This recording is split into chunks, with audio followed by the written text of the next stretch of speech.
expired. The question is that this motion be agreed to, and I call the member for Chifley. Thanks, Deputy Speaker.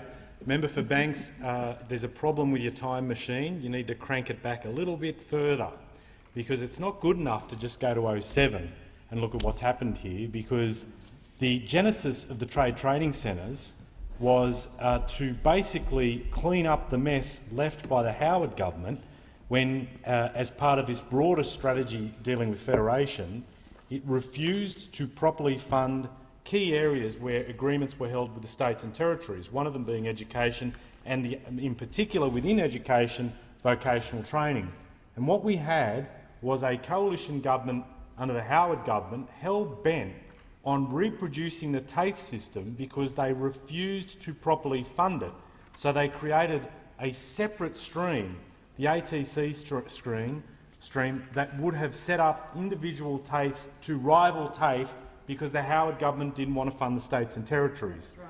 And in that circumstance, we saw the failure of that system and decided to scoop those ATCs up, bring them within schools and provide trades. Because in my part of Western Sydney, where manufacturing, particularly for the Chifley electorate, generates 10,000 jobs, you know very quickly that the priority is to develop people with trade skills, and the best way to do it is within schools. And in fact, what you're seeing now is a movement within schools to bring together universities and vocational training within schools much early on to make the transition smoother. So in our area, where we have a high demand for manufacturing and trade skills, we would see, and you would argue, that anything that helps strengthen the availability of quality tradespeople would be something welcomed by all and not turned into a football by some. But in terms of the coalition government, it was amazingly, incredibly stupid for them to make a decision that they would rip the heart out of the Trade Training Centre program, nearly $1 billion stripped out by Treasurer Hockey, and that would have funded 650 trade training centres in schools through 2018. And it's an absolute travesty because the trade training centres in our area are chalking up impressive results. Let's talk about Loyola Senior High in Mount Druitt. And the Trade Training Centre Director there, Temi Prestage, proudly boasts that the trade training program at the school level has a 97% success rate with students undertaking courses. 97% against a national failure rate of around 50% for the first-year apprenticeships or apprentices outside of the school system. Remarkable.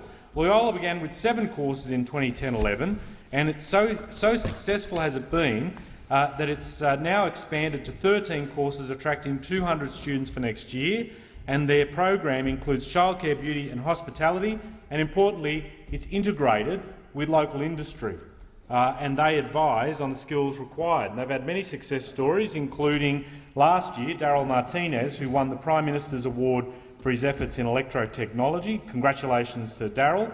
And Alexandra Fasalo, who took out the Western Sydney category in the School-Based Apprentice of the Year Awards. Similar success stories plentiful from other schools in the area, for example at Evans High and Doonside Technology High, where the Shadow Assistant Minister, I was very happy, visited and was able to walk through and see the work there. And in actual fact, some of the students so keen that they were there in the Trade Training Centre in their lunch break, building up their skills and working on projects, and very excited about their own future. Now these young students want to trade. The corporate sector isn't on their radar. They see that they can provide great benefit by applying their skills, energy, enthusiasm through trades training.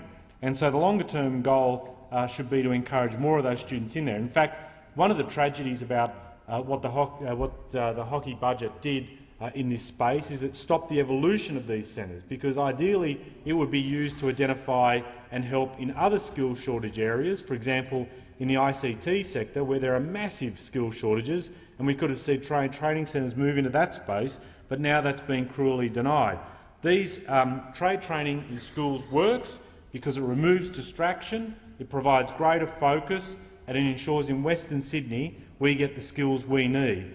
And as opposed to what we're having now, which is in an area where there is high youth unemployment, where funding has been cut to various programs, and now we've been set back even further because of the Trade Training Centre scheme being gutted Order. by the Abbott Hockey government.